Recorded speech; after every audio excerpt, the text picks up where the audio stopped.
सिद्धाणं ॐ नमो आयर्याणं ॐ नमो उवज्झायाणं ॐ नमो लोये सौवसाहुणम्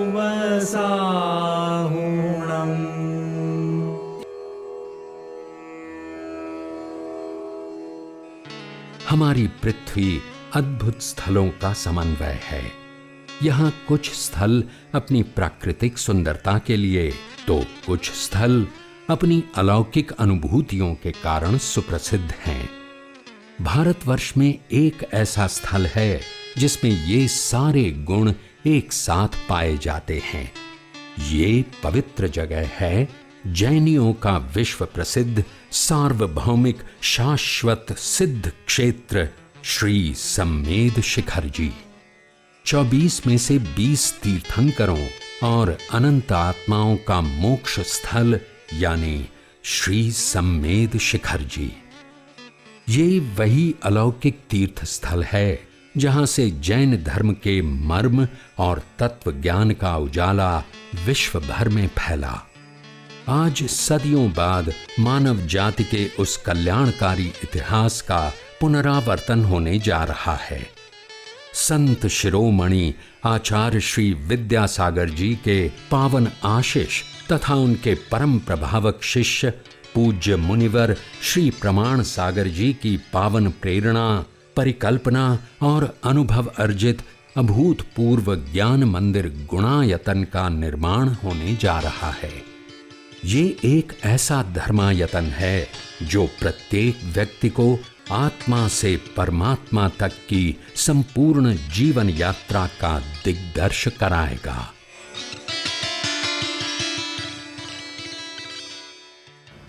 यहाँ आने के बाद आपको समझ में आएगा कि हमारा जीवन क्या है और कैसा होना चाहिए, क्या होता है मिथ्या दृष्टि और कैसा होता है सम्यक दृष्टि, क्या होती है जीवन की भूल, हमें जीवन के लिए कैसा रास्ता अंगीकार करना चाहिए, कैसे होते हैं श्रावक, कैसे होते हैं मुनिराज, कैसी होती है कर्मों की निर्जरा, क्या होता है ध्यान, कैसे प्रकट होता है केवल ज्ञान और कैसा होता है भगवान का दिव्य समोशरण, कैसे करते हैं भगवान अपना श्री विहार और कैसे होता है उनका मोक्ष गमन। इन सब का साक्षात दिग्दर्शन आपको कराएगा ये गुणायतन।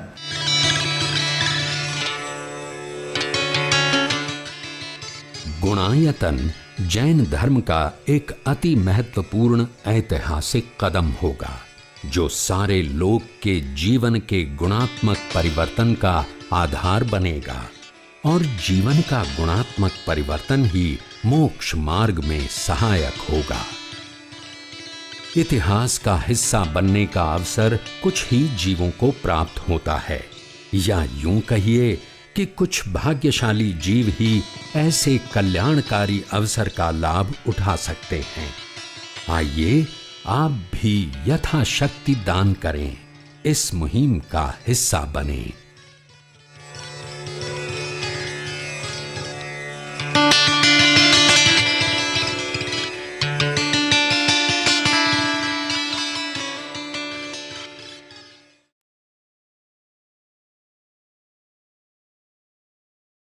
गुणायतन परिवार एवं जैन समाज कन्नौज की ओर से हार्दिक स्वागत एवं अभिनंदन करता हूं।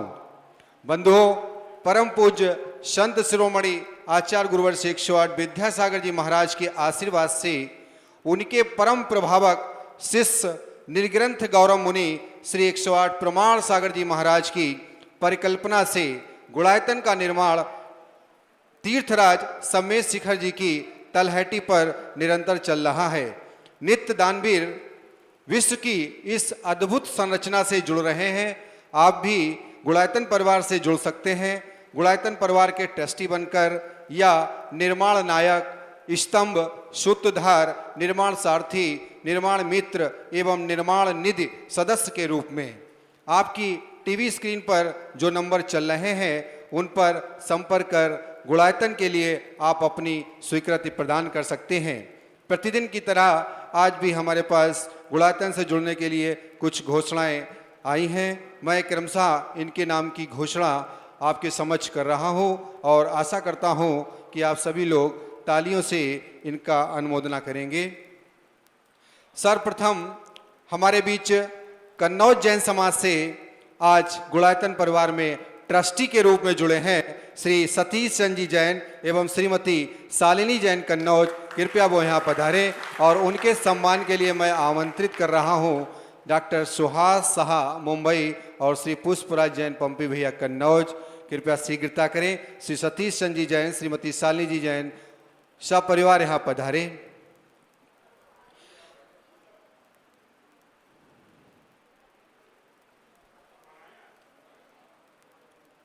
आइए गुरुवर के चरणों में नमोस्तु अर्पित करें।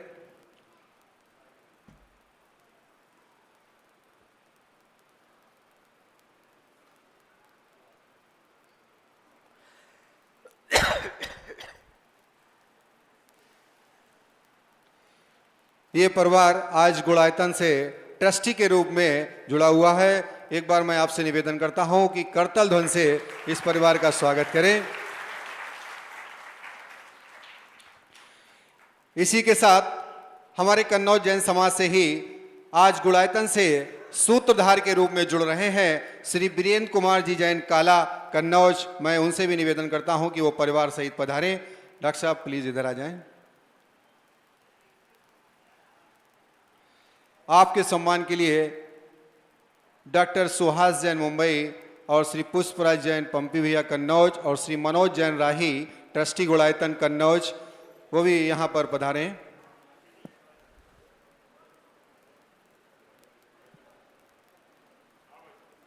सूत्रधार के रूप में श्री वीरेंद्र कुमार जैन काला परिवार कन्नौज।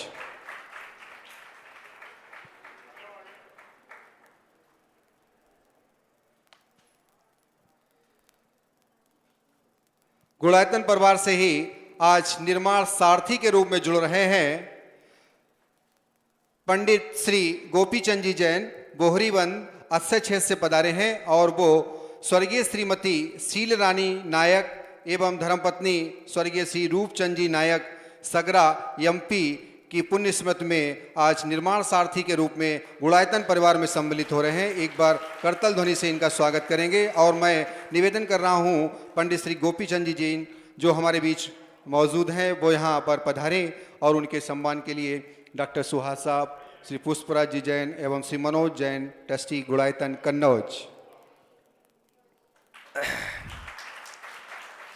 मैं एक गोपी चंद जी के इस भावना की सराहना करूंगा। ये बोहरी जन बंद क्षेत्र के सेवक हैं। ऐसे तो ये वहाँ के पुजारी के रूप में रहे हैं, लेकिन ये पुजारी क्या वहाँ के सर्वे सर्वा है और ऐसे निर्वृत्त चित्त होने के बाद क्षेत्र की सेवा के साथ साथ दान के क्षेत्र में हमेशा उत्साही बने रहते हैं। लोगों को प्रेरणा लेना चाहिए।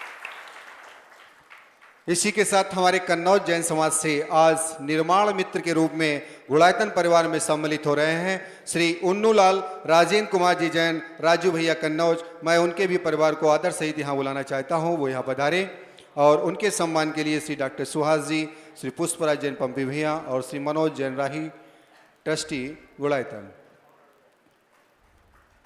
आप हमारे गुणायतन परिवार में निर्माण मित्र के सहयोग से आज जुड़े हैं। इसके बाद गुणायतन में आज निर्माण निधि से जुड़ रहे हैं डॉक्टर बोरालकर जैन सुमतिलाल शांतिलाल बुल थाना। ये भी निर्माण निधि से जुड़े हैं। एक बार करतल ध्वनि से इन महानुभावों का भी सम्मान कर दें।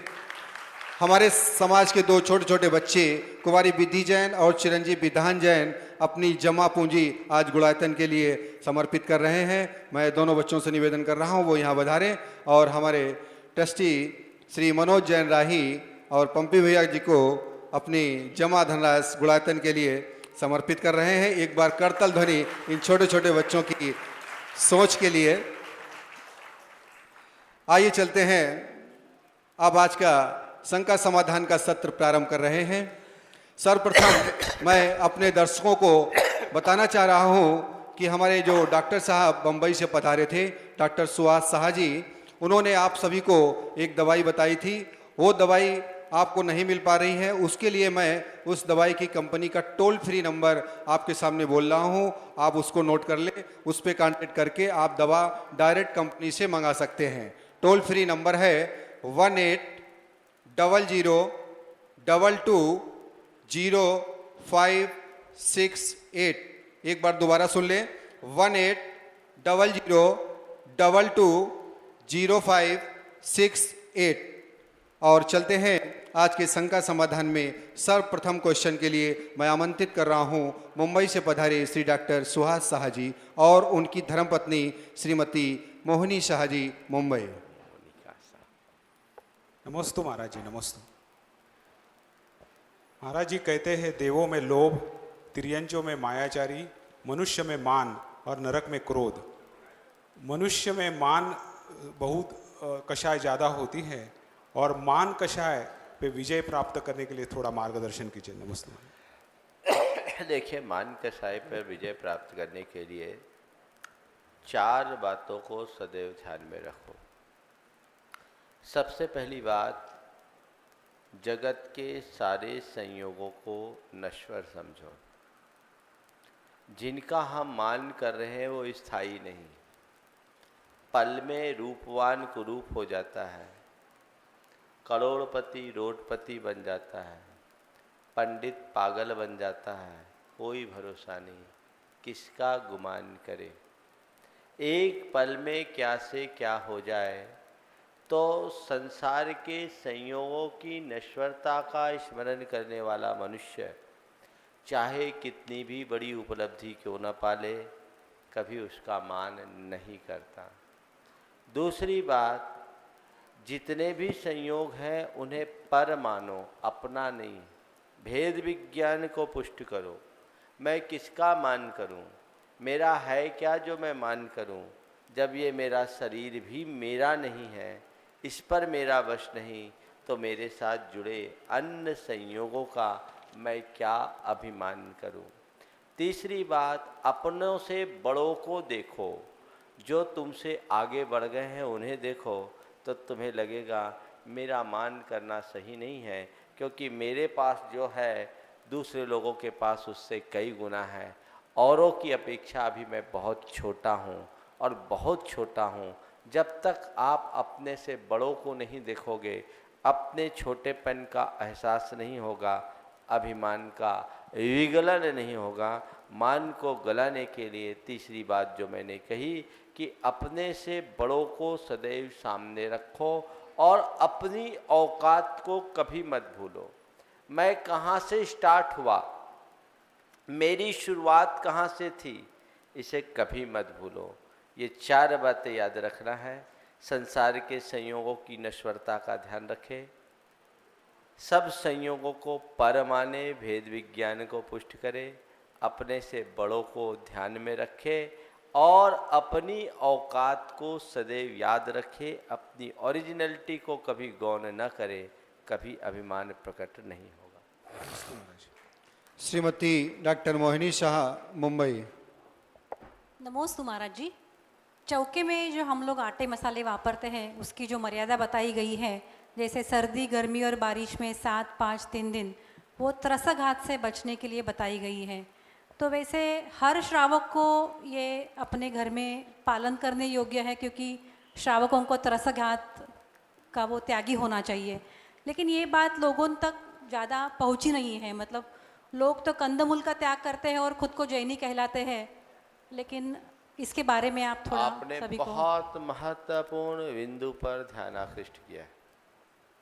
अहिंसा जैन धर्म का प्राण है और उस अहिंसा का अपने प्रत्येक आचार विचार में पालन होना चाहिए। जैनियों के जन्मजात संस्कार ऐसे होते हैं कि वे अहिंसा का अनुपालन करते हैं, लेकिन कुछ जगह चूक हो जाती है। जमी कंद का त्याग त्रसघात के लिए नहीं, स्थावर बहुघात के से बचने के लिए किया जाता है।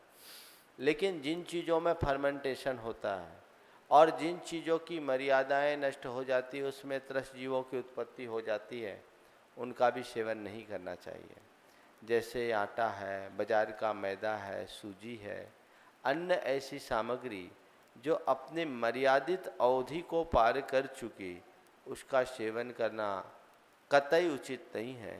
लोगों को जागरूक होना चाहिए। मैं तो कहता हूँ जमी कंद त्यागने वाले को आचार मुरब्बा त्यागना चाहिए और बहुत दिनों का आटा मसाला आदि त्यागना चाहिए, बल्कि बाजार के पिसे पिसाए मसाले आटे आदि का उपयोग भी नहीं करना चाहिए। और एक मैं दूसरे कारण से भी इनसे बचने के लिए कहता हूँ, क्योंकि ये सारी सामग्रियाँ ऐसी हैं जो बाज़ार में पिसे पिसाए आती है, उनकी गुणवत्ता अच्छी नहीं होती, कई प्रकार के मिलावट भी होते हैं। प्रायः मील क्वालिटी का जो गेहूँ होता है वो बाज़ार में बहुत सस्ता मिलता, अच्छी क्वालिटी का नहीं होता। तो जो भी करे प्रमाद को त्याग कर अच्छी चीज़ों का सेवन करे, अच्छे से रहे, ताकि अहिंसा का अनुपालन भी हो सके और स्वास्थ्य का लाभ भी।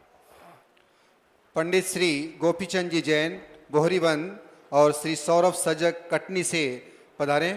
गुरुवर, एक ऑनलाइन क्वेश्चन प्राप्त हुआ है। चिरंजीव प्रेंकर कन्हैयालाल जैन फरकाबाद से पूछ रहे हैं, यात्रा करते समय हम जाप दें या अन्य धार्मिक किताब पढ़ने पर कोई दोष लगता है क्या? यात्रा करते समय जाप दो, जाप देने में दोष नहीं लगता, लेकिन नियम वाला जाप मत दो।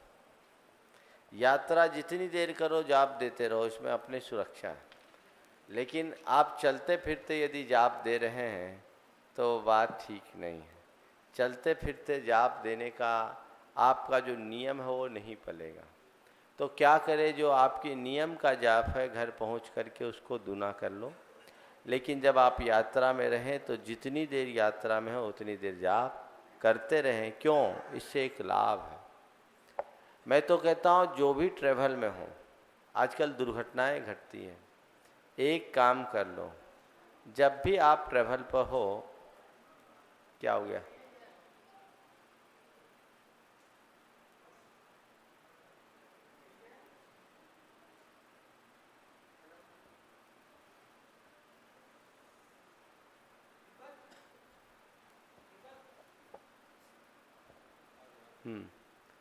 मैं आप सबसे कह रहा था, जब भी आप ट्रैवल पर रहें, कब दुर्घटना घट जाए कोई भरोसा नहीं। तो क्या करें, गाड़ी चले और चारों प्रकार के आहार पानी का त्याग कर दे, मौन हो जाए, नमोकार जपना शुरू कर दे और ये संकल्प ले कि जब तक गाड़ी चलेगी तब तक मेरा मौन और सबका त्याग। मैं बोलूँगा तभी जब गाड़ी रुकेगी। इससे क्या होगा, बहुत संभव है दुर्घटनाएं टल जाए, और दुर्घटना न भी टलेगी तो आप दुनिया से जाओगे भी या कुछ होगा भी तो नमोकार जपते जपते जाओगे, आपका बेड़ा पार हो जाएगा। इस तरीके से ध्यान रखना चाहिए। रुको थोड़ा।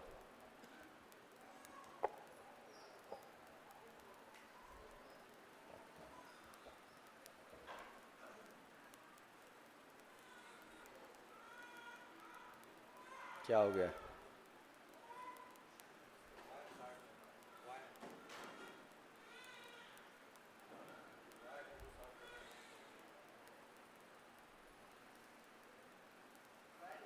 चलो कोई बात नहीं, होता है, बहुत दिन बाद हुआ ऐसा।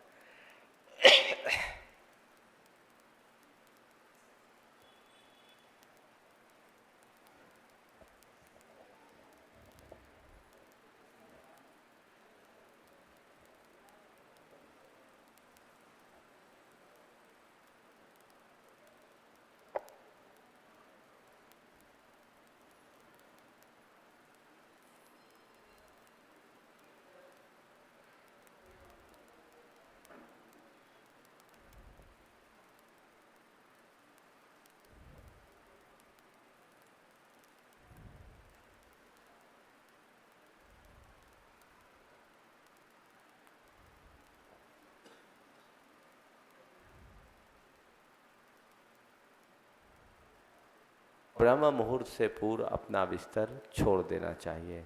ब्रह्म मुहूर्त की घड़ी में सोना अच्छी बात नहीं मानी जाती। श्री सौरभ सजग कटनी से, और इसके बाद तैयार रहेंगी श्रीमती पूजा जैन काला और श्रीमती ममता जैन काला कन्नौज। नमोस्तु भगवान। गणधर क्या होते हैं, उनका क्या दायित्व होता है, कृपया इस पर प्रकाश डालने का कष्ट करें। गणधर तीर्थंकर भगवंतों के प्रमुख शिष्य होते हैं, प्रधान शिष्य, और भगवान की वाणी के वे व्याख्याता होते हैं। भगवान जो बोलते हैं सब लोग सुन लेते हैं, लेकिन समझ भी लेते हैं, लेकिन उसको और विस्तार से समझने की और समझाने की प्रक्रिया गणधरों के द्वारा होती है। अरहंत भगवान के द्वारा प्रतिपादित तत्व को द्वादशांग के रूप में गूंथने का काम भी गणधरों का होता है। गणधर की भूमिका के संदर्भ में एक बार गुरुदेव ने कहा था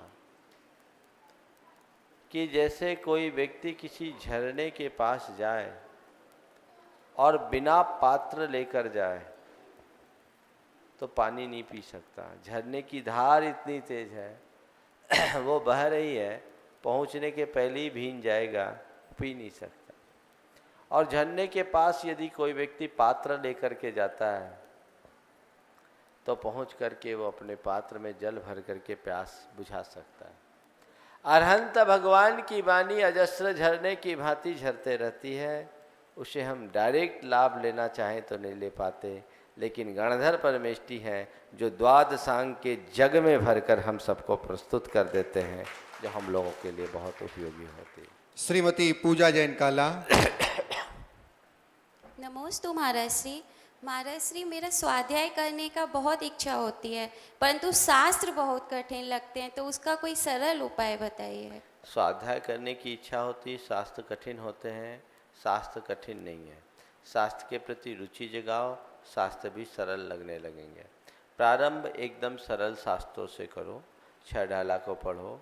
पंडित ब्रह्मचारी शीतल प्रसाद जी की एक सहज सुख साधन है, उसे पढ़ो। रत्नगंध श्रावकाचार पढ़ो। जिनेन्द्र वर्णी का शांतिपद प्रदर्शन पढ़ो।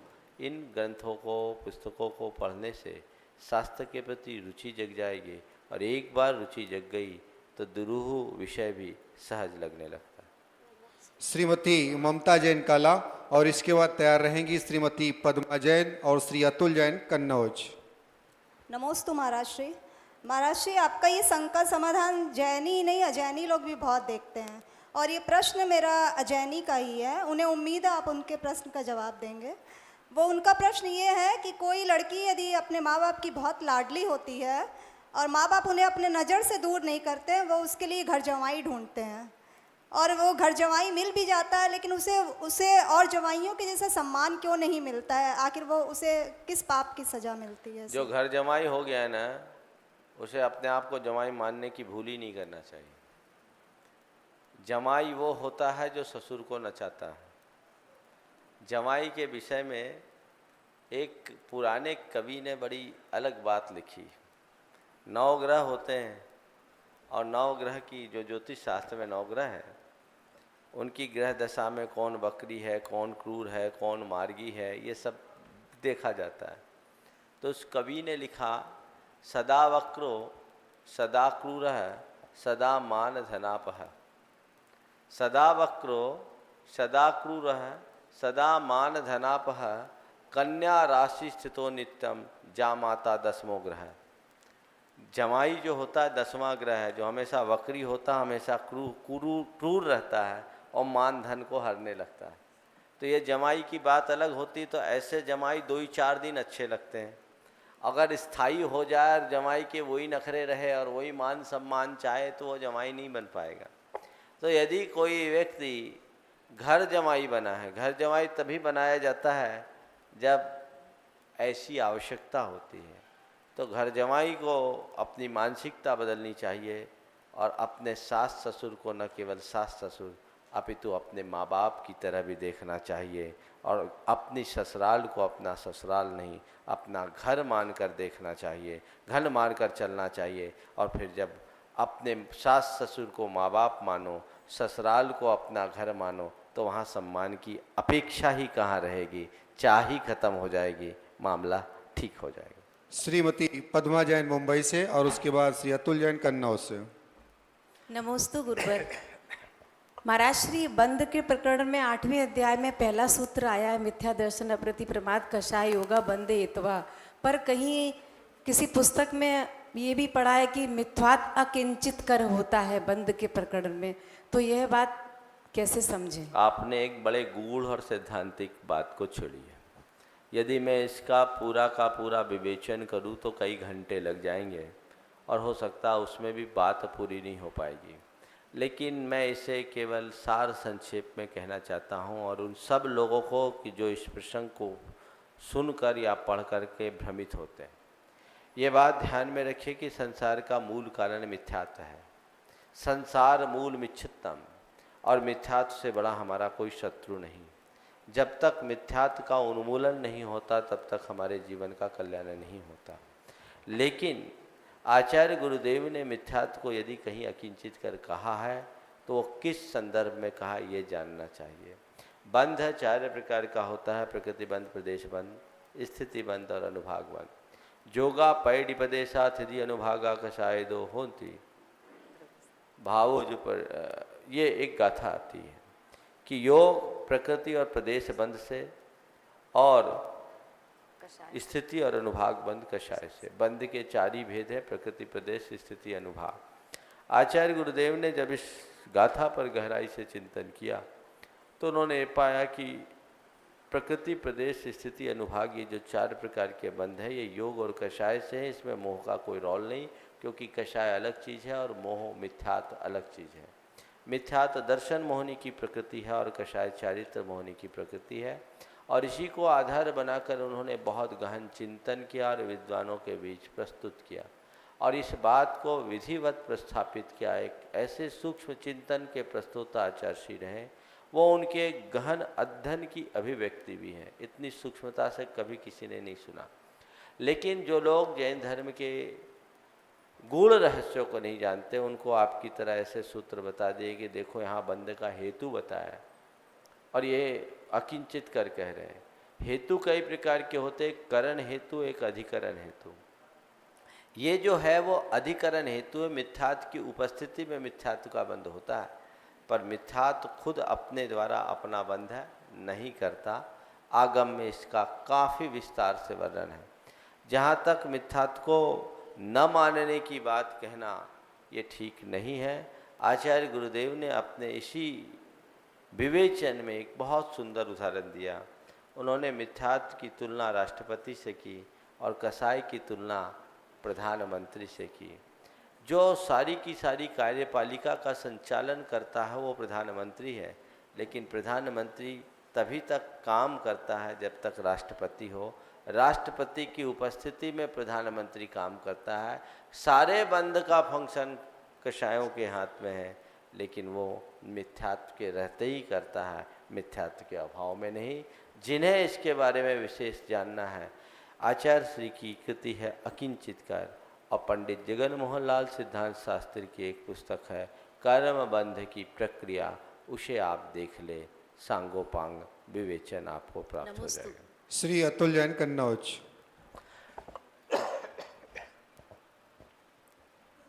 नमस्ते महाराज जी। महाराज जी, भगवान ने मीनात के विवाह में जानवर को जो बाड़े में बांधे गए थे, राजुल भी जैन थी, तो जानवर क्यों बांधे गए थे कटने के लिए? बिल्कुल सही बात है। ऐसा प्रश्न कई बार उठता है कि जिनके विवाह संबंध तीर्थंकर से हो रहे हों, ऐसे कुल में मांसाहारियों के लिए जानवरों को बांधना एक सामान्य जैन श्रावक या दयालु व्यक्ति, अहिंसक व्यक्ति भी खुद अहिंसा का पालन करता है तो औरों के लिए इस तरह की व्यवस्थाएं नहीं करता। ये बात कैसे है? अच्छे अच्छे लोगों को गले नहीं उतरती। तो वस्तुतः ऐसा कुछ था ही नहीं। ये श्री कृष्ण की लीला थी और ये एक प्रकार का कूटनीतिक प्रपंच था।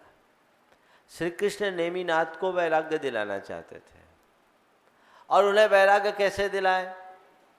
उन्हें मालूम था कि नेमी कुमार बहुत संवेदनशील है, तो क्या करो, बारात जिधर से निकले उधर पशुओं को बंधवा दो। ऐसे भी मान लो कोई करता है तो छिपा के रखता, राजपथ पे थोड़ी बांधे जाते।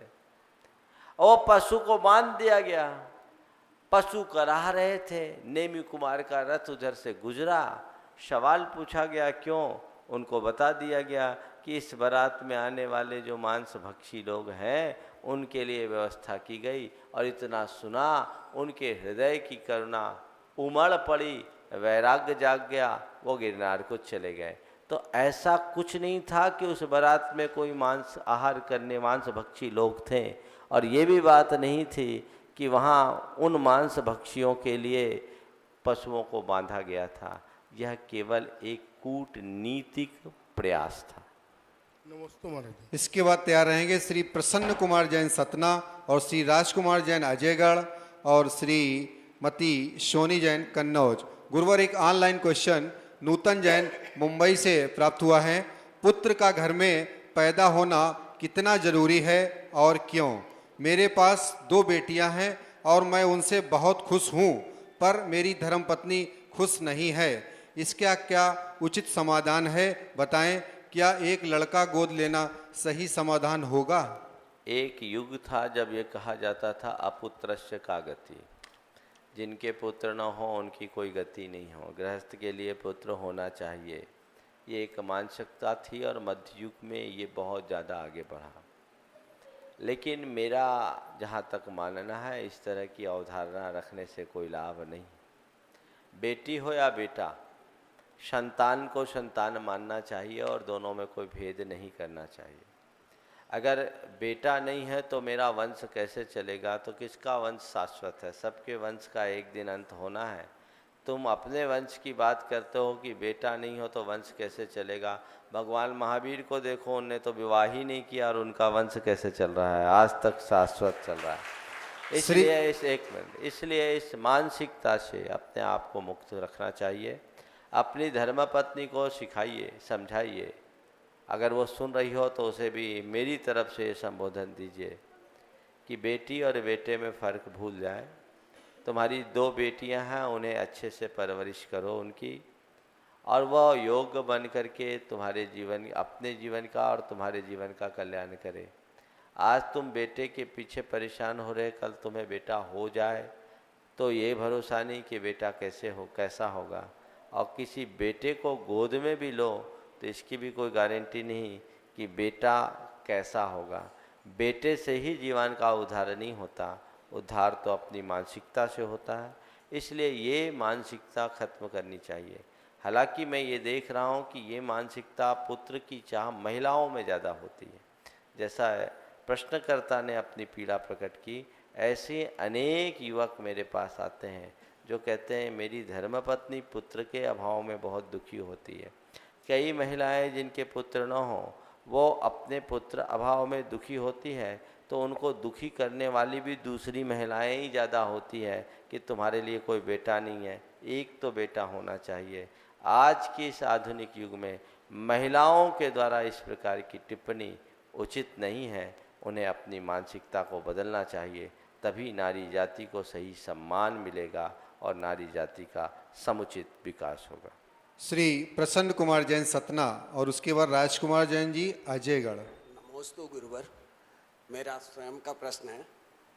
मैंने पूर्व में कुछ नियम लिए हुए थे, मैंने शूद्र जल का त्याग किया था, लेकिन किसी कारणवश अस्वस्थ हो गया और मेरा ये नियम नहीं पल पाया। और जिन गुरु से लिया था वो गुरु भी समाधिस्थ हो गए हैं।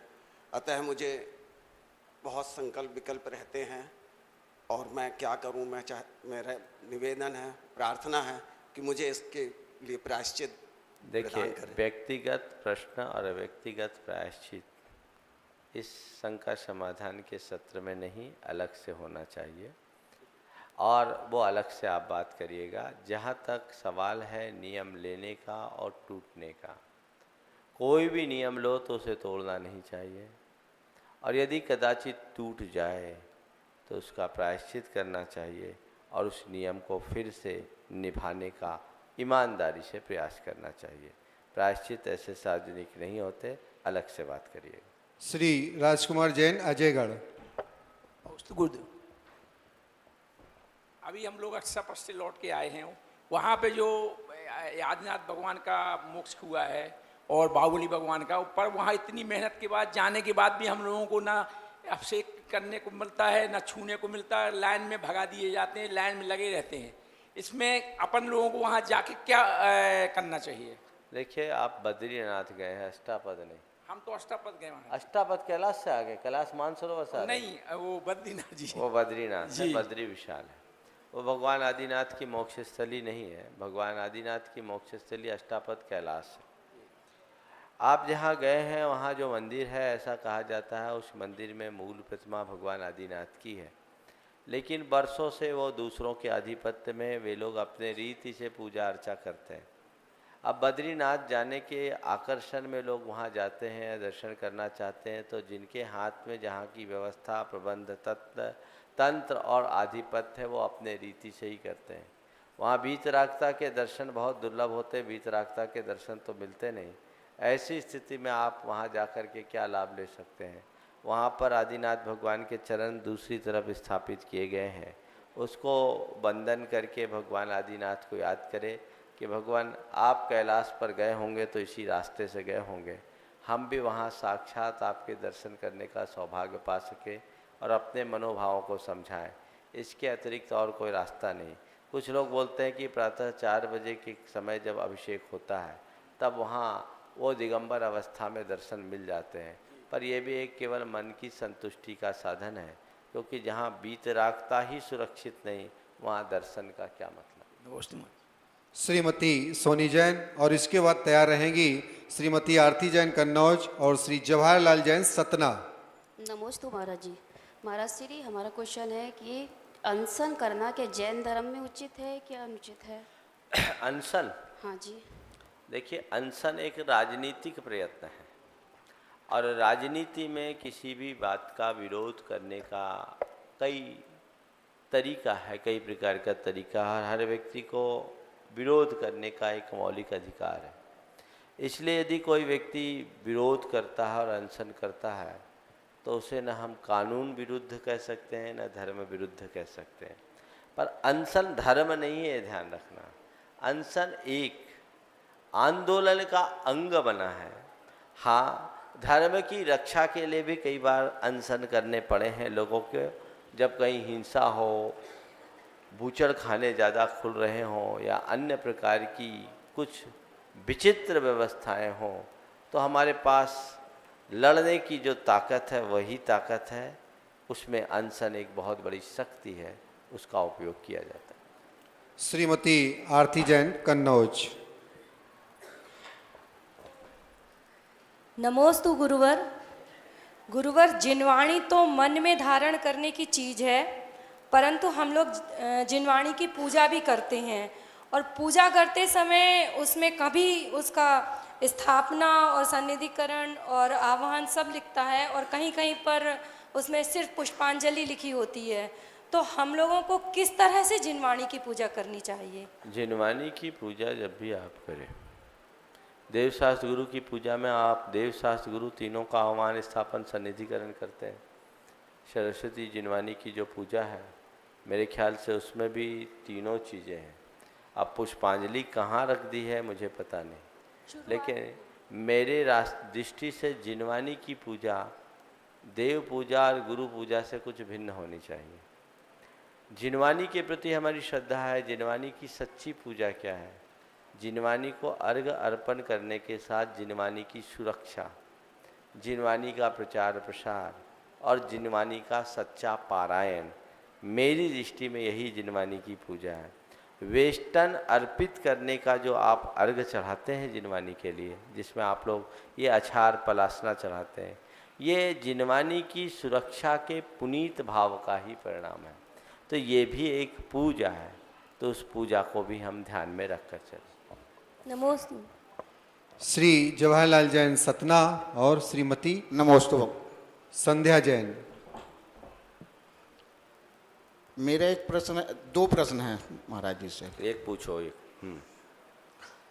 स्वाध्याय करने से कितना लाभ होता और स्वाध्याय से श्रावकों को क्या फायदा होगा?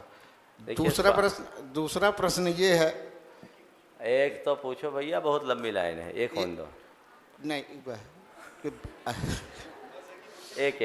एक का उत्तर होने दो, फिर दूसरे को देखेंगे। स्वाध्याय का क्या लाभ है? स्वाध्याय करने से मन स्थिर होता है, चित्त की विशुद्धि बढ़ती है, जीवन में रूपांतरण आता है, एक अच्छी प्रेरणा आती। भगवती आराधना में कहा है, न वि अति न वि हो यदि सज्जाए समम तवो कमम। न तो है न होगा, स्वाध्याय के समान कोई तप नहीं। स्वाध्याय परमम तप है, स्वाध्याय को परम तप की संज्ञा दी गई है। तो एक विशिष्ट तप है, क्योंकि ये परिणामों अतिशय का एक निमित्त है। ऐसे अनेक लोग हैं मेरे संपर्क में जिनके जीवन में स्वाध्याय के बदौलत बदलाव आया है, लेकिन ये बदलाव केवल उनमें आया है जो अपने कल्याण के लिए स्वाध्याय करते हैं, जो अपने पांडित्य के प्रदर्शन के लिए स्वाध्याय करते हैं। मैंने देखा है सारी ज़िंदगी पढ़ते रहने के बाद भी जहाँ के तहाँ रहते हैं। तो जीवन में बदलाव लाना है तो अपने कल्याण की भावना से विनयपूर्वक स्वाध्याय करो, आमूल चूल परिवर्तन घटित होगा और व्यापक बदलाव प्रकट होगा। दूसरा प्रश्न था मेरा, उच्च शिक्षा के चलते सामाजिक पतन जो बच्चों का हो रहा है, अंतरजाति विवाह, इन सब में कैसे रोक लगे? इसका एक ही उपाय मैंने पहले भी बोला कि उच्च शिक्षा में बच्चे जाए उससे पहले मुनियों के पास उन्हें ले जाकर संकल्पित कराया जाए, उनका एक वर्कशॉप हो ताकि वे अपने जीवन के लिए आवश्यक सावधानियों को समझ सके, और जब वो पढ़ लिख कर के आए तो फिर गुरुओं के सानिध्य में मुनियों के पास युवकों को और आरिकाओं के पास युवतियों को रखा जाए और 8 दिन 15 दिन उनके सानिध्य में रह करके जीवन की मूलभूत व्यवस्थाओं को समझे तो उनके जीवन में किसी प्रकार का भटकाव नहीं आ सकता। नमोस्तु भगवान। इसके बाद तैयार रहेंगी श्रीमती जया जैन, श्रीमती लक्ष्मी जैन और श्रीमती लवली जैन। गुरुवर, एक ऑनलाइन क्वेश्चन मंजू जैन पूछ रही हैं, मैं श्वेतांबरी पंथ से हूँ और हमारे यहाँ ये मान्यता है कि बिना पालन ताड़ा जाए मोक्ष नहीं मिलता, क्या ये सही है? अरे पाली ताना जाए बिना मोक्ष नहीं मिलता, ये सही है या गलत है, इस पचड़े में क्यों पल रहे हो? मोक्ष मिलने के लिए अगर ये मिलता है, ये तय हो जाए, कोई ये घोषित कर दे कि पाली ताना जाने से मोक्ष मिल जाएगा तो मोक्ष चले जाओ, पाली ताना चले जाओ। पर ये अधिकृत रूप से बताओ तो, ये कहते हो कि पाली ताना जाए बिना मोक्ष नहीं मिलता, तो ये तो बताओ कि पाली ताना जाने से मोक्ष मिल ही जाएगा। अरे मोक्ष मिलना चाहिए, चाहे जहाँ से मिले, हमको तो मोक्ष प्रिय है, हम वहाँ जाएंगे। एक कहानी मुझे याद आ गई। एक मुनि महाराज थे, वो एक पेड़ के नीचे बैठे थे, छोटा सा पेड़ था, बट का वृक्ष था। राजा उधर से गुजरा, उनको वंदन किया, भगवान महावीर के समोसरण में पहुंचा, राजा सैनिक गुजरा। अब भगवान से कहा कि भगवान अभी अभी मैं एक मुनि महाराज के दर्शन करके आया हूँ, वो भव्य है अभव्य? तो सैनिक से भगवान ने कहा, सैनिक वो निकट भव्य हैं। भगवान उनको कितने भाव मोक्ष जाने में लगेंगे? बोले जिस पेड़ के नीचे बैठे हैं उसके जितने पत्ते हैं उतने भाव मोक्ष जाने में लगेंगे। सैनिक खुश हुआ कि चलो एक भव्य मुनिराज, जल्दी मोक्ष जाने वाले महाराज मुझे मिल गए। लौट करके आया तो देखता क्या, वो महाराज एक इमली के पेड़ में के नीचे बैठे थे, विशाल इमली के पेड़ में जिसमें अनगिनत पत्तियां, बट के वृक्ष में तो गिनती के पत्ते थे। सैनिक ने भगवान की सारी बातें बताई और सारी बातें बताने के बाद उसने कहा कि आपके तो भाव बढ़ गए, आप वो बट के वृक्ष में बैठे रहते तो बहुत अच्छा रहता, अब आपके भाव बढ़ गए। भगवान ने कहा है कि आप जिस पेड़ के नीचे उतने भाव लगेंगे। इतना सुना कि वो मुनि महाराज हर्ष विभोर हो उठे, उमंग से उछल पड़े। सैनिक ने कहा, महाराज आपके भाव बढ़ गए, आपको तो उदास होना चाहिए, आप इतने उमंग क्यों दिखा रहे हैं? उन्होंने कहा, भैया कम से कम ये तो फाइनल हो गया कि मुझे मोक्ष जाना है, अभी तो यही पता नहीं था कि मोक्ष जाएंगे कि नहीं जाएंगे। भगवान की इतनी कृपा हो गई तो पाली ताना जाए बिना मोक्ष नहीं मिलता ऐसा कहते हैं, उसका कोई आधार है या नहीं? पर मैं ये कहना चाहता हूँ, ये आधार कहीं से लाके बता दो कि पाली ताना जाने से मोक्ष मिल ही जाता है तो ज़रूर चले जाना। हालांकि ये अपनी अपनी मान्यताएं हैं। श्वेतांबर परंपरा में पाली ताना का बहुत महत्व है, दिगंबर परंपरा में सम्मेद शिखर जी का महात्म्य है। पर बंधुओं, कहीं जाओ या न जाओ, जब तक अपने में नहीं डूबो मोक्ष नहीं मिलेगा। श्रीमती जया जैन, कन्नौज। नमोस्तु महाराज श्री।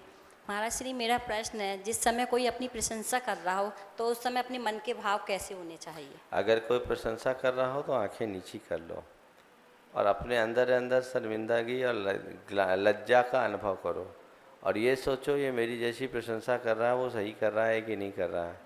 जो मुझ पर विशेषण लगाए जा रहे हैं वो विशेषण मुझ पे है कि नहीं, और नहीं है तो अब वो होने चाहिए ताकि मेरी प्रशंसा झूठी ना हो, सच्ची साबित हो जाए। श्रीमती लक्ष्मी जैन, कन्नौज। नमोस्तु महाराज जी। महाराज जी, मेरा प्रश्न है, सत्यता के साथ आजीविका का क्या कारण है? सत्यता के साथ आजीविका का क्या कारण है? सत्यता के साथ आजीविका का क्या कारण है? आप प्रश्न ठीक नहीं पूछ रही हैं। आपको ये पूछना चाहिए कि आजीविका में सत्यता लाने का क्या कारण है ना। देखो, जीवन में प्रामाणिकता एक बहुत महत्वपूर्ण बात होती है। हमारे यहाँ सम्यक आजीविका की बात कही गई और सम्यक आजीविका की संज्ञा हम किनको दें? जिसमें हिंसा ना हो, अनीति ना हो और अप्रामाणिकता ना हो। जो अहिंसा, नैतिकता और प्रामाणिकता से युक्त है वही सम्यक आजीविका है। और किसी भी व्यक्ति की प्रामाणिकता तब तक नहीं टिकती जब तक वो सत्य का आलंबन न ले। इसलिए सत्य के आलंबन से युक्त आजीविका सम्यक आजीविका है और जिसमें सत्य नहीं, प्रामाणिकता नहीं, वो सम्यक आजीविका की श्रेणी में नहीं आ सकता। श्रीमती लवली जैन, कन्नौज।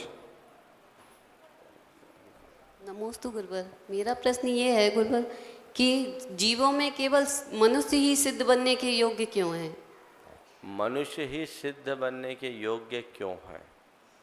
क्योंकि अन्यों में ऐसी योग्यता नहीं होती। ये बताओ, घड़ा मिट्टी से बनता है ना? घड़ा मिट्टी से बनता है तो जिस किसी घड़े से मिट्टी बन जाता है, जिस किसी मिट्टी से घड़ा बन जाता है क्या? कौन से मिट्टी से घड़ा बनता है? चिकनी मिट्टी से नहीं, लौंधा के रूप में परिणत मिट्टी से, जिसे गलाकर लौंधा बनाया जाए उससे घड़ा बनता है। उससे भी घड़ा नहीं बनता। कब बनता है? जब उस लौंधे को चाक पर रखा जाए तब बनता है। और चाक पर रखने मात्र से नहीं बनता। जब चाक पर रखकर चाक को घुमाया जाए और कुम्हार के मन में घड़ा बनाने का विचार आए, वो घड़े का मिट्टी को घड़ा का आकार देना शुरू करे तब मिट्टी बनता है। समझ गया? मिट्टी से घड़ा बनते हैं।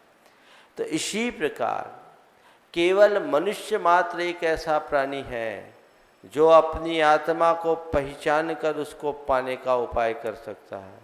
अपनी आत्मा में लगे राग द्वेष को नष्ट करने की सामर्थ्य पा सकता है।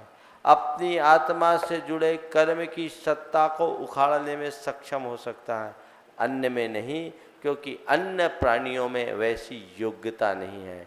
योग्यता के अभाव में कभी उपलब्धियां नहीं होती। उपादान कारण के अनुरूप ही कार्य होता है। तो उपादान यानी योग्यता वह केवल मनुष्य में है, अन्यों में नहीं। इसके बाद मैं आमंत्रित कर रहा हूं अपने गुणायतन के ट्रस्टी श्री मनोज कुमार जैन राही। बड़े ही तन मन से ये सेवा भाव में लगे हैं। एक बार जोरदार तालियों से इनका स्वागत करते हैं। नमोस्तु गुरुदेव। गुरुदेव, किसी व्यक्ति का हमारे प्रति नकारात्मक दृष्टि हो तो उससे कैसे बचा जाए? नकारात्मक दृष्टि हो, अब इतना जबान ऐसी मोटी हो गई कि निकलती ही नहीं है।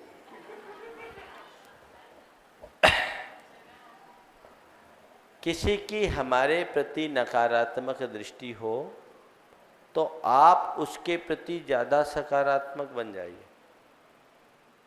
सामने वाले की दृष्टि आपके प्रति जितनी नकारात्मक हो, आप उसके प्रति उतने सकारात्मक बन जाइए। महाराज, इससे क्या होगा? उसकी दृष्टि सकारात्मक हो या ना हो, आपके ऊपर कोई नकारात्मक असर नहीं होगा। यदि किसी व्यक्ति की हमारे प्रति नकारात्मक दृष्टि होती है या हमारे मन में किसी व्यक्ति के प्रति ऐसी धारणा बन जाती है कि इस व्यक्ति के भाव मेरे अनुकूल नहीं है, ये आदमी मेरा विरोधी है, तो उसके प्रति बने हुए पूर्वाग्रह के परिणाम स्वरूप वो व्यक्ति जब भी दिखे हमारे मन में नेगेटिव भाव पैदा होते हैं कि ये आदमी गलत है, ये आदमी गलत है, मेरा नुकसान कर सकता है और मुझे परेशान कर सकता है। तो ये गलत सोचने से आपके अंदर से जो नेगेटिव वाइब्रेशंस निकलते हैं वो भी आपको प्रभावित करते हैं।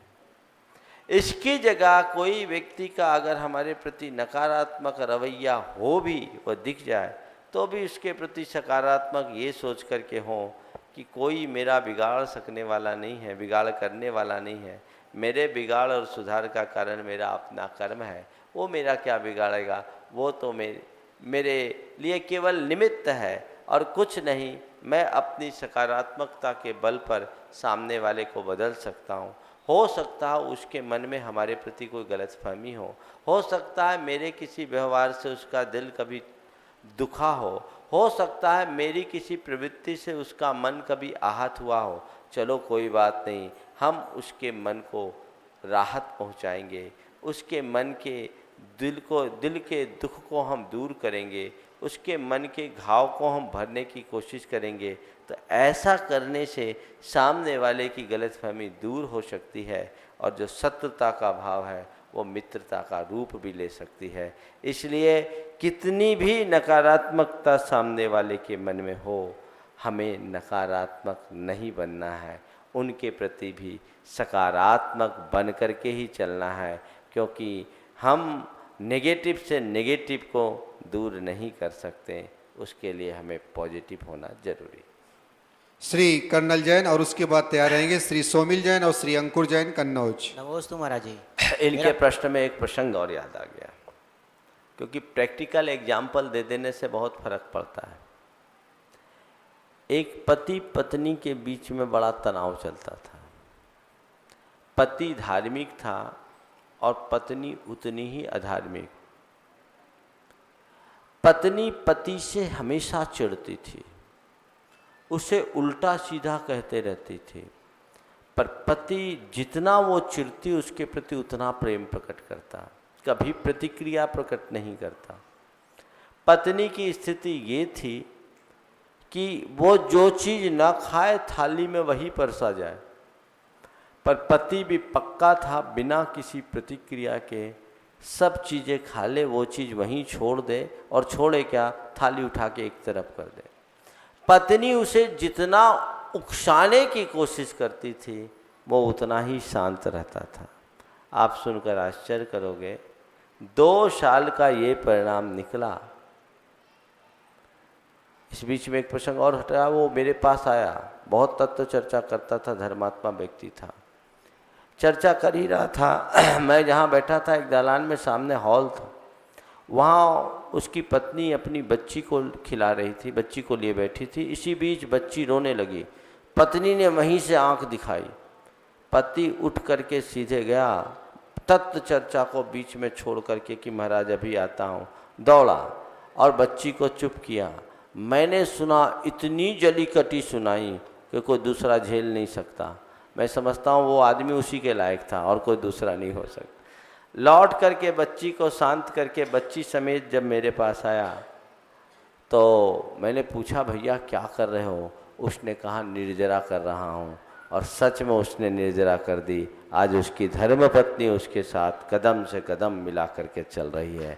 दोनों के विचारधारा में बहुत बड़ा अंतर। तो नकारात्मकता को सकारात्मकता से ही जीता जा सकता है। पूछो। नमोस्तु महाराज जी, मेरा क्वेश्चन है, पाक्षिक श्रावक किसे कहते हैं? पाक्षिक श्रावक उसे कहते हैं जो जिनेंद्र भगवान के पक्ष को ग्रहण करके जैन कुल क्रमानुसार अपना आचरण रखता है और जैन धर्म के अनुसार चलता है। नमोस्तु महाराज। सौमिल जैन। नमोस्तु गुरु। अरिहंत नाम की सार्थकता क्या है? हाँ? अरिहंत नाम की सार्थकता क्या है? अरिहंत नाम की सार्थकता क्या है? जो अरिहंत का नाम लेता है उसके कर्म कटते हैं।